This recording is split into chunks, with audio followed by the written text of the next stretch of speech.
نحمده ونصلي ونسلم على رسوله الكريم والصلاة والسلام على سيد النبيين وسيد المرسلين وسيد العالمين وعلى آله الطيبين الطاهرين وأصحابه الهادين المهديين وأوليائه الكاملين وعلمائه العاملين. أما بعد فأعوذ بالله من الشيطان الرجيم. بسم الله الرحمن الرحيم. قل لا أسألكم عليه أجرا إلا المودة في القربى. صدق الله مولانا العظيم وصدق رسوله النبي الكريم الأمين ونحن على ذلك لمن الشاهدين والشاكرين والحمد لله رب العالمين. رب اشرح لي صدري ويسر لي أمري واحلل عقدة من لساني يفقهوا قولي. إن الله وملائكته يصلون على النبي يا أيها الذين آمنوا صلوا عليه وسلموا تسليما. الصلاة والسلام عليك يا رسول الله. الصلاة والسلام عليك يا نبي الله. الصلاة والسلام عليك يا رحمة للعالمين وعلى آلك وصحبك يا خاتم النبيين. اللہ تبارک و تعالی جل جلالہ وامن والہ وتم برہانہ وعظم شانہ، جو ساری کائنات کا خالق بھی ہے، جو ساری کائنات کا مالک بھی ہے، جو ساری کائنات کا رازق بھی ہے، جو معبود ستار بھی ہے، جو معبود غفار بھی ہے، جو معبود سید الابرار بھی ہے، اس خالق، مالک، رازق، ستار، غفار، رحمان اور رحیم کی حمد و ثنا کے بعد سید الاولین والآخرین، رحمت للعالمین، خاتم النبیین، شفیع المذنبین، سارے نبیوں کے سالار رسول، مدینہ کے تاجدار رسول، مکہ کے سردار رسول، امت کے غمخوار رسول، نور و بشر نبی، حاضر و ناظر نبی، مختار و ناصر نبی، شافع محشر نبی، اللہ کے پیارے حبیب، آمینہ کے راج دلارے حبیب، دکھیوں کے سہارے حبیب، سب کے اور ہمارے حبیب، شہنشاہ ہر دوسرا، سید الانبیاء، احمد مجتبی محمد مصطفیٰ صلی اللہ تعالی علیہ وآلہ وسلم کی بارگاہ عبادت خدا کے اندر ہدیہ صلاۃ و سلام پیش کرنے کے بعد انتہائی ادب و احترام، تعظیم و تکریم کے لائق مخلصین و متقین میرے بزرگوں، دوستوں، بھائیوں، محرم الحرام کا مقدس پیارا بابرکت مہینہ،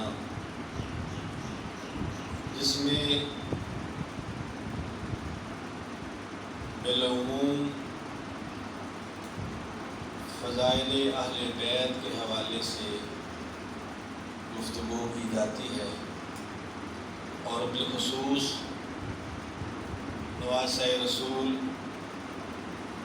جگر گوشہ بطول، نور دیدہ علی المرتضیٰ، سید الشہداء حضرت امام علی مقام امام حسین رضی اللہ تعالی عنہ، آپ کے فضائل، مناقب، اور بالخصوص واقعہ کربلا بیان کیا جاتا ہے۔ پچھلا جمعہ المبارک میں بھی فضائل اہل بیت اور فضائل حضرت امام علی مقام رضی اللہ تعالیٰ عنہ ان کا بیان ہوا تھا۔ آج بھی اسی حوالے سے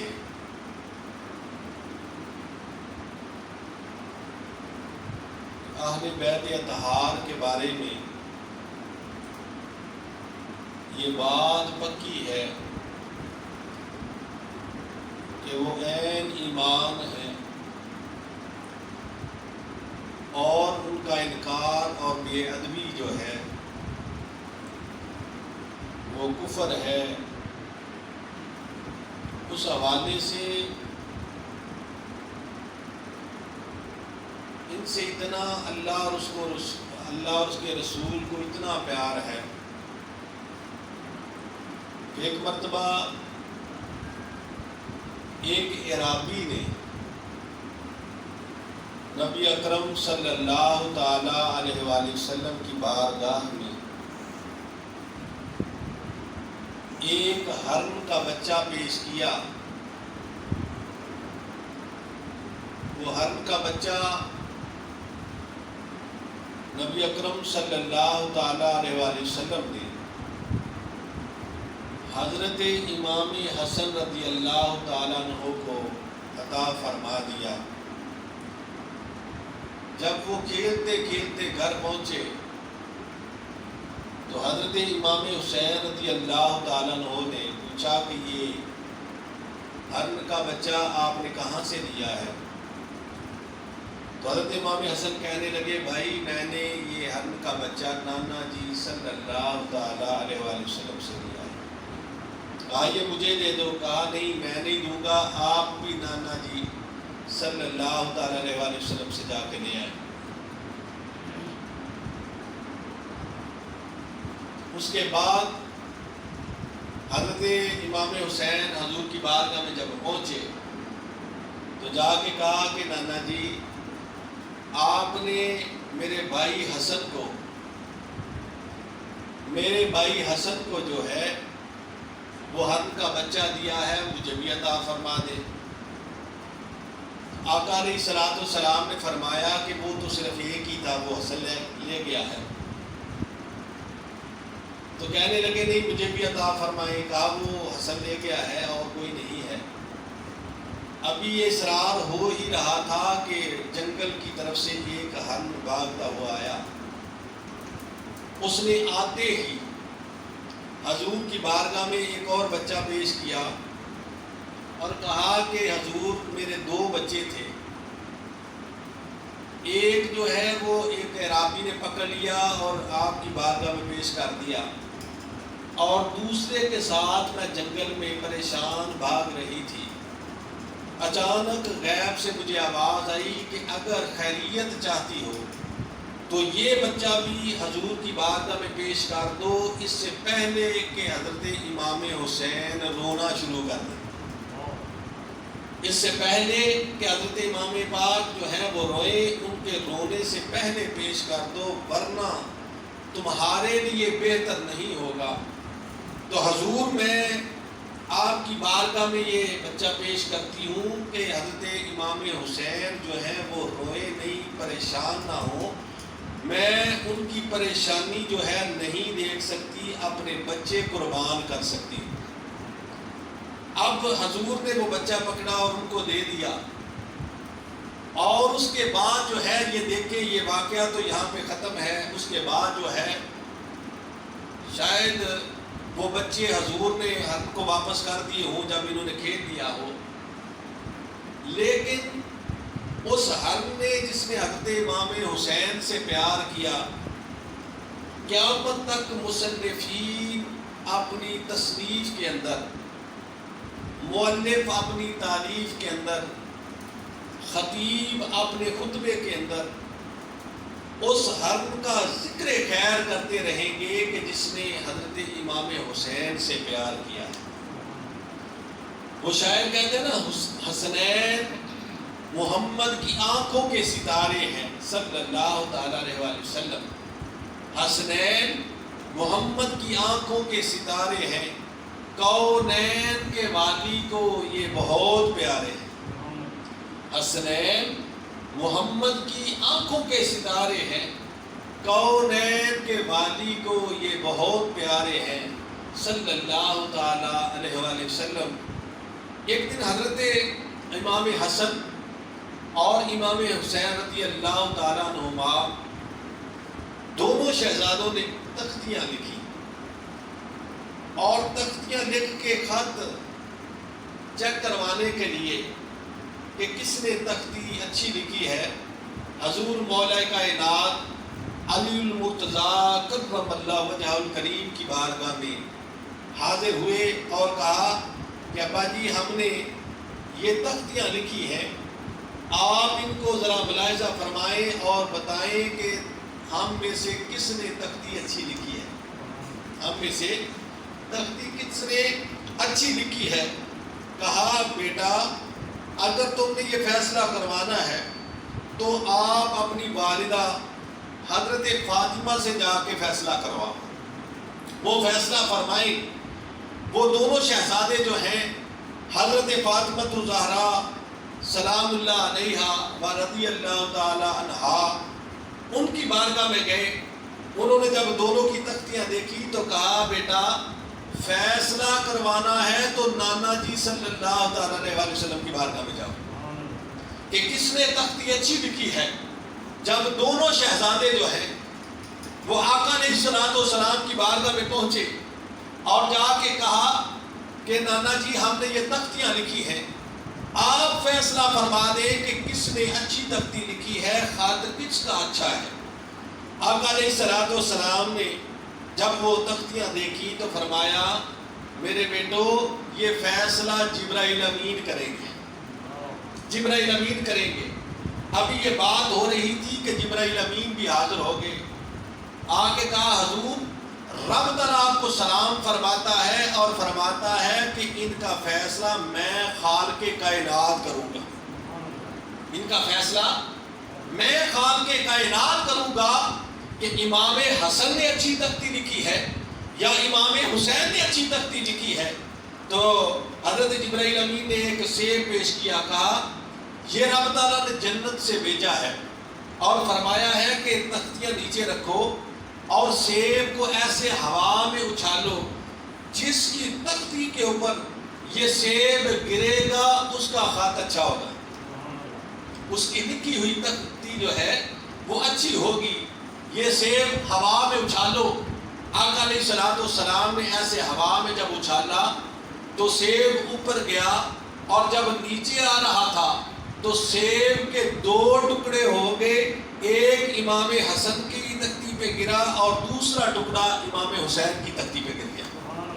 ایک تختی آدھا ٹکڑا ادھر اور آدھا ٹکڑا ادھر.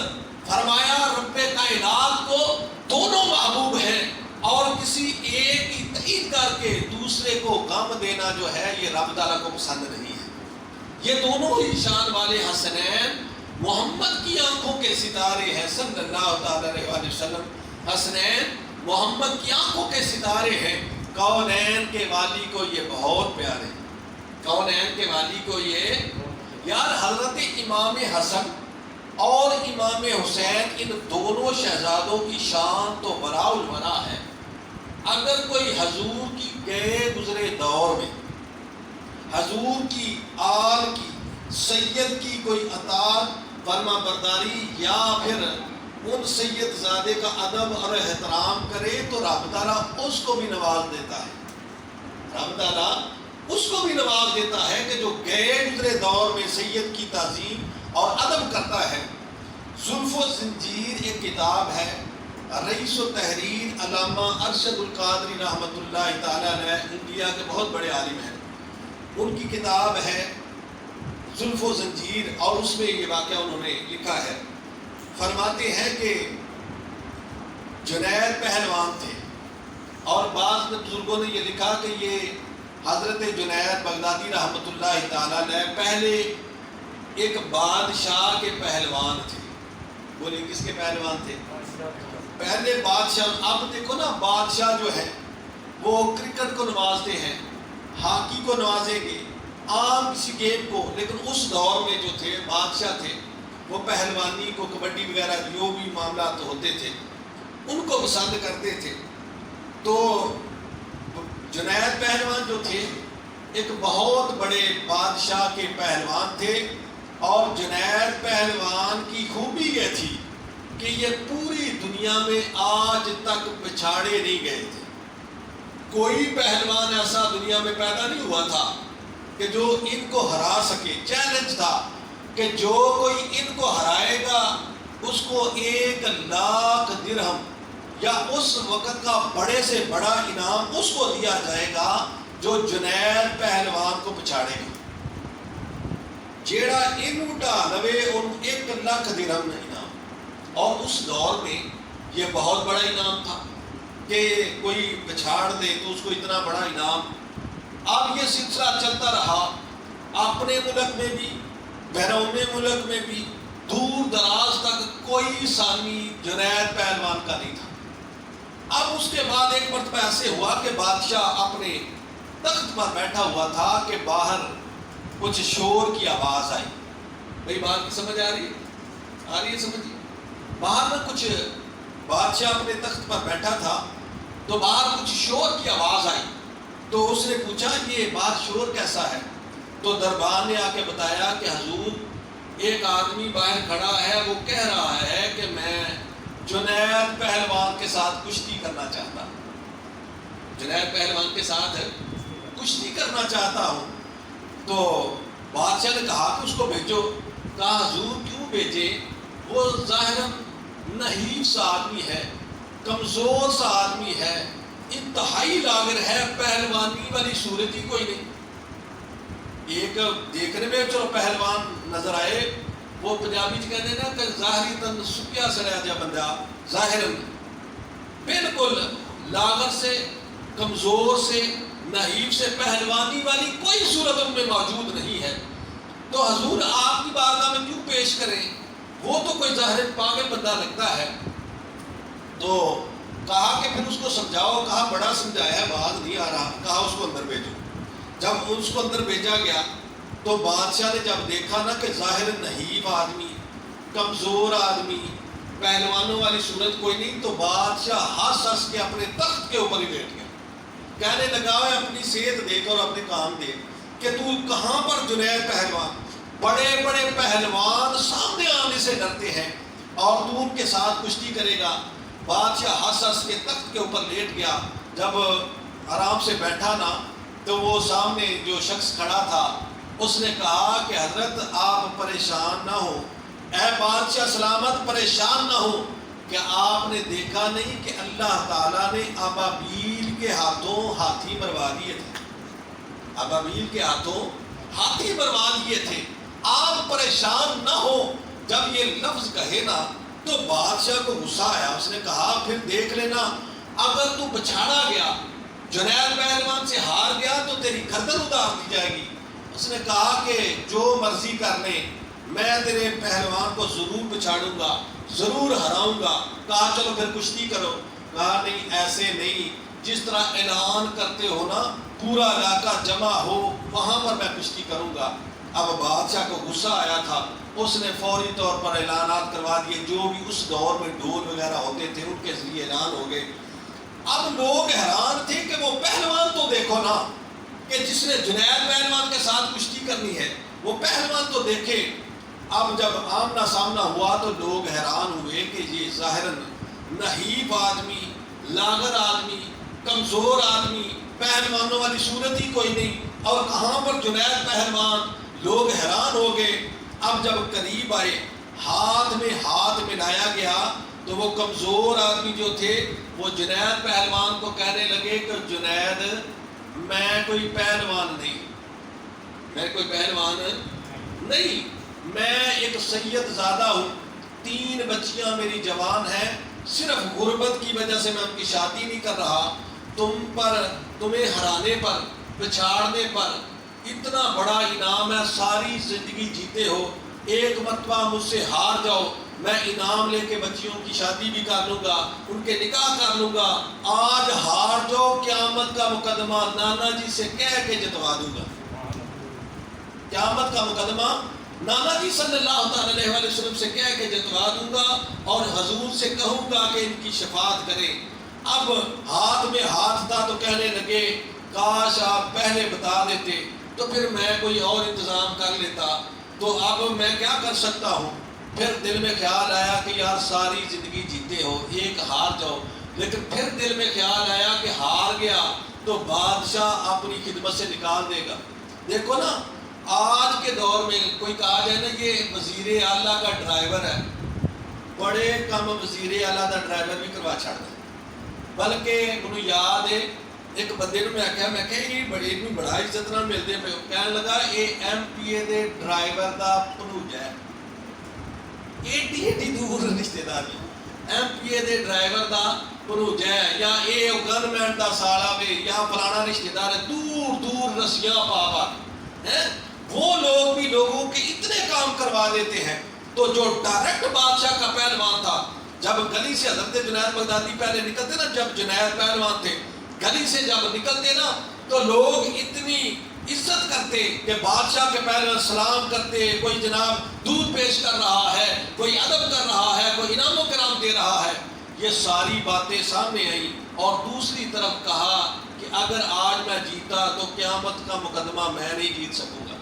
دل میں ادب سادات موجود تھا، سادات کا، سیدوں کا، آل رسول کا ادب کرتے تھے۔ کہا کہ اب کیا کروں، کہنے لگے دل میں خیال آیا چلو دیکھا جائے گا جو ہوگا۔ کہا پھر ہاتھ میں ہاتھ ڈالو۔ یہ آہستہ آہستہ باتیں بھی کر رہے ہیں اور ہاتھ میں ہاتھ بھی ڈال دیے۔ کہا پھر اب میں کچھ زور لگاؤں گا، ایسے نہیں کہ بادشاہ کہے کہ تم ملے ہوئے تھے، ایسے نہیں، آہستہ آہستہ باتیں بھی کر رہے ہیں۔ اور کہا کہ بالآخر میں نیچے ہی گروں گا۔ اب یہ تھوڑی دیر جو بات طے ہو گئی تھی، اب کشتی ہوئی تو جنید پہلوان اوپر، جنید پہلوان نیچے اور سید زادہ اوپر۔ اور کہا بادشاہ تو کہتا تھا کہ میرے پہلوان کو کوئی نہیں پچھاڑ سکتا، کوئی نہیں ہرا سکتا، دیکھ تیرے پہلوان کو میں نے گرا دیا ہے، میں جیت گیا ہوں۔ بادشاہ بڑا حیران ہوا، تعجب ہوا، متعجب ہوا کہ یہ ہوا کیا ہے۔ خیر جو انعام تھا وہ 1,00,000 درہم، وہ جنید پہلوان کو پہلے ملتا تھا، اب جناب وہ سید زادے کو دیا، وہ لے کے چلے گئے۔ اب پہلے بادشاہ انعام سے نوازتا تھا، لوگ انعام دیتے تھے، لوگ ادب و احترام کرتے تھے، لوگ تو جناب وارے وارے جاتے تھے۔ اب بادشاہ نے جب نکال دیا تو پھر اس کے بعد کوئی اور بھی پوچھنے والا نہیں تھا۔ اب نکلے کوئی نہیں پوچھتا، ہر طرف سے تان لان، ہر طرف سے جو ہے آوازیں کسے جا رہے ہیں۔ حضرت اعظم چشتی کہتے ہیں نا، سوچ رہے تھے حضرت جنید بغدادی کہ یار کیا ہو گیا۔ پہلے لوگ سلامیں کرتے تھے تیز تلوار فراق والی، اور یار زندگی دے وچ کدے غربت ہی آ جائے نا بندے نوں تے لگ پتا جاندا ہے، جڑے کہندے سی مراں گے نال تیرے، وہ بندے بھی اور روگاں وچوں روگ جے ڈاڈا تے جس دا نام غریبی کانڈ ولا کے لنگ جاندے نے رشتے دار غریبی۔ وہ جو کہتے تھے نا کہ میں آتا سا یار کدے حادثہ نہیں پوچھ لواں فون کر کے، وہ فون چکن لئی تیار نہیں ہوندے۔ تو اعظم چشتی کہتے ہیں کہ حضرت جنید بغدادی سوچ رہے تھے کہ بادشاہ کا پہلوان تھا نا، آج کیا ہو گیا تیز تلوار فراق والی، بھئی عاشقاں دے سینے چیر دیے، جنہیں رات آرام نہ چین دل، چال بدلی ہوئی ایسی تقدیر دیے، دکھاں درداں دی ایسی ہوا چلی، کوئی سنے نہ اس دلگیر دیے، آج ان پتہ نہیں قسمتاں ماریاں نو اے سزا کیڑی تقسیر دی۔ یہ سوچتے جا رہے ہیں، کبھی سوچتے ہیں کہ اتنا مقام تھا، عزت تھی، انعام تھا، کرام تھا، رہائش تھا، سارا کچھ، اور کبھی آخرت کا سوچتے ہیں۔ کہا تو تھا سید زادے نے کہ آخرت کا مقدمہ جتواؤں گا، کہا تو تھا کہ نانا جی سے کہہ کے شفاعت کرواؤں گا، یہ سوچتے ہوئے چلتے جا رہے ہیں۔ اب گھر میں جانے کی بجائے جنگل میں چلے گئے اور ایک درخت کے نیچے جا کے پریشان ہو کے حضرت جنید بیٹھ گئے۔ اب جب اس درخت کے نیچے بیٹھے نا، اب توجہ کی مدینہ شریف کی طرف، اب توجہ کی مدینہ شریف کی طرف کہ حضور بادشاہ کا پہلوان تھا، لوگ مقام سمجھتے تھے، مرتبہ سمجھتے تھے، شان سمجھتے تھے. حضور آج سارا کچھ ہی چھوٹ گیا ہے. حضور کرم فرمائے. وہ شاعر کہتے ہیں نا، یاد پیاریاں سجنا دی جدو آوے تے درد ودا جاوے. یاد پیاریاں سجنا دی جدو آوے تے درد ودا جاوے. نیند لے جاوے، ہوکے دے جاوے، نت بکھرا روگ لگا جاوے. اللہ کرے جے او دلدار کدرے اپنے دیس ول آ جاوے. آزم ہون جے چنگے نصیب میرے سونا مکھڑا یار وکھا جاوے. آزم ہون جے چنگے نصیب میرے سونا مکھڑا یار وکھا جاوے. یہ سوچتے سوچتے لیٹ گئے. ادھر آنکھ کیا بند ہوئی، قسمت ہی جاگ اٹھی. مدینے والے مصطفیٰ کریم علیہ السلام نے جنید پہلوان کو اپنے دیدار سے نوازا اور فرمایا، جنید کیوں پریشان ہو؟ عرض کی کہ حضور لوگ ادب کرتے تھے، احترام کرتے تھے، انعام دیتے تھے. بادشاہ کا انعام تھا، میں بادشاہ کا پہلوان تھا، لیکن سید زادے نے کہا اور میں ہار گیا اور ساری عزت ختم ہو گئی. فرمایا اے جنید پریشان ہونے کی ضرورت نہیں، پہلے تو بادشاہ کا پہلوان تھا، لوگ تیرا ادب کرتے تھے، احترام کرتے تھے، فکر نہیں کرنی. آج کے بعد تو مدینے والے کا پہلوان نہ تھا، آج کے بعد مدینے والے کا تو پہلوان ہے. وہ بادشاہ کی عزت تو ختم ہونے والی تھی، لیکن جو عزت ہم عطا کریں گے وہ ہمیشہ تیرے ساتھ ہی رہے گی. نعرہ تکبیر، نعرہ رسالت، نعرہ رسالت، نعرہ حیدری، نعرہ مصطفیٰ. وہ عزت ہمیشہ تیرے ساتھ رہے گی. پہلے بادشاہ کا پہلوان تھا. یار دور نہ جاؤ، اپنے ملک میں دیکھ لو نا. یہ پاکستان میں کیا تھا؟ کبھی ذوالفقار، کبھی گرفتار، کبھی ضیاء، کبھی تباہ. کبھی کہتا تھا میں ڈرتا ورتا کسی سے نہیں لیکن بھاگنا پڑا. کبھی کہتے تھے 10 بار انہوں نے اڑا کے لیکن اگواری نہ آئی ہے. یہ ہوتا ہے نا، یہ ہے دنیاوی عزت. لیکن کبھی آپ نے سوچا داتا لی حجویری داتا تھا کہ ہے؟ کیوں بھائی؟ خواجہ جویری خواجہ تھا یا ہے؟ اس لیے کہ یہ عزت اللہ اور اس کے رسول کی طرف سے ہے. پھر حضرت علامہ ارشد القادری رحمۃ اللہ تعالیٰ نے زلف الزنجیر کے اندر لکھتے ہیں، پھر وہ جنید پہلوان جو تھے، پھر اس کے بعد جنید بغدادی مشہور ہوئے اور لاکھوں کی تعداد میں محدثین ان کے شاگرد ہیں اور آج تک ان کی عزت ہے اور قیامت تک ان کی عزت برقرار ہے. کیا تھا؟ ایک سید زادے کا ادب اور احترام کیا تھا. اب مجھے بتاؤ، عام سید زادے کا ادب اور احترام کیا جائے پھر مقام ملے جو ڈائریکٹ امام حسن اور حسین کا احترام کرنے والا ہے.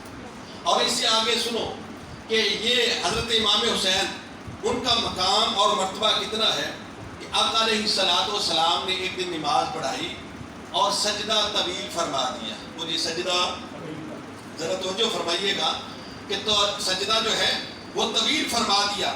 بعد میں جو ہے وہ صحابہ نے پوچھا کہ حضور آپ نے سجدہ طویل فرما دیا، اس کی وجہ کیا ہے؟ کیا سجدہ کو لمبا کرنے کا حکم ہے یا وحی آ رہی تھی؟ تو آقا علیہ السلام نے فرمایا میرے صحابہ، نہ تو سجدہ کو لمبا کرنے کا حکم تھا اور نہ وحی آ رہی تھی. تو عرض کی حضور پھر معاملہ کیا تھا؟ فرمایا معاملہ صرف اتنا تھا کہ میں سجدے میں تھا اور میرا حسین اوپر آ کے سوار ہو گیا تھا.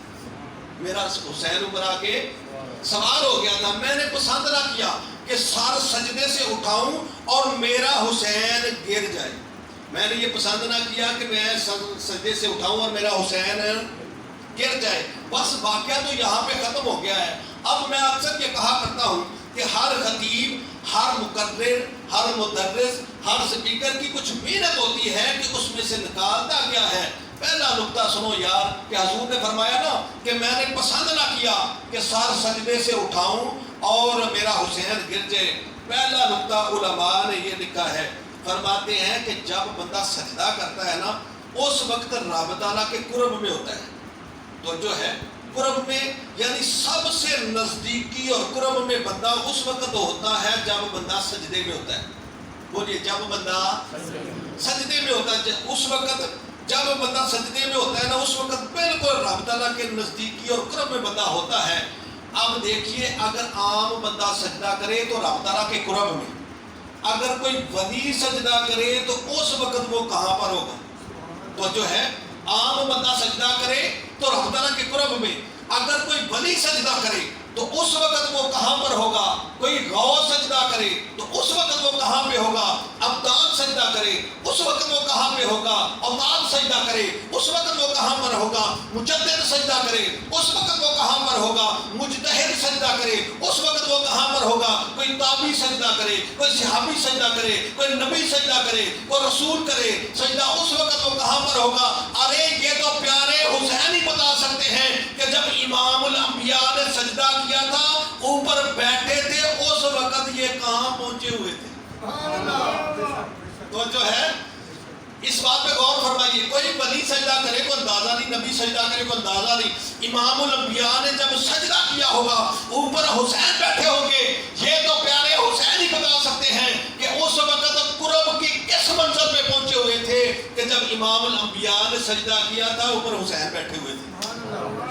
وہ شاعر کہتے ہیں اس موقع پہ، وہ کہتا ہے یار گلیں مکاؤ لنگ کے سب سترہ تو حضرت تھلے رہ گے سب ناسوتی، لنگ کے سب سترہ تو حضرت تھلے رہ گے سب ناسوتی، عرش بھی تھلے لو بھی تھلے تھلے رہ گے سب ملکوتی، گزر کے جبروتوں اتے منہ تک دے رہے جبروتی، آزم حیرت وچ کھلو کے اُداں ویکھن سب لاہوتی، آزم حیرت وچ کھلو کے اُداں ویکھن سب لاہوتی، کسے نوں کی پتا ساڈیاں صرف پکے ہی ڈگڑیاں نے اننے مقام ویکھے، سانوں تے پتہ نہیں لگنا ہے، یہ تو پیارے حسین ہی بتائے گا کہ اس وقت وہ کہاں پہ تھے۔ دوسرا نقطہ یہاں پہ یہ سماعت فرمائیں کہ حضور علیہ السلام نے حضرت امام حسین کے لیے سجدہ طویل کر دیا، سجدہ لمبا کر دیا، بولیے سجدہ۔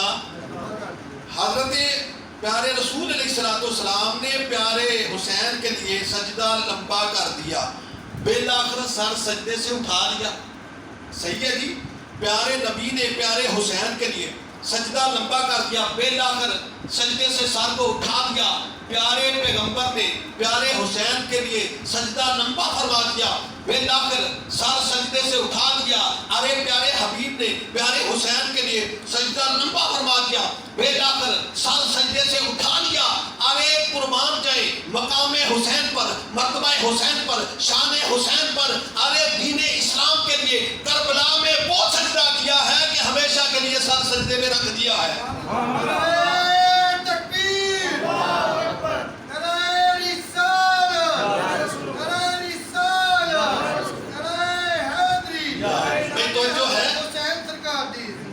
توجہ ہے، پیارے رسول علیہ السلام نے پیارے حسین کے لیے سجدہ لمبا کر دیا، بالآخر سارے سجدے سے اٹھا لیا، پیارے حسین کی شان پہ قربان جائے، پیارے رسول کے دین کے لیے کربلا میں وہ سجدہ کیا تھا کہ ہمیشہ کے لیے سارے سجدے میں رکھ دیا ہے، ہمیشہ کے لیے سارے سجدے میں۔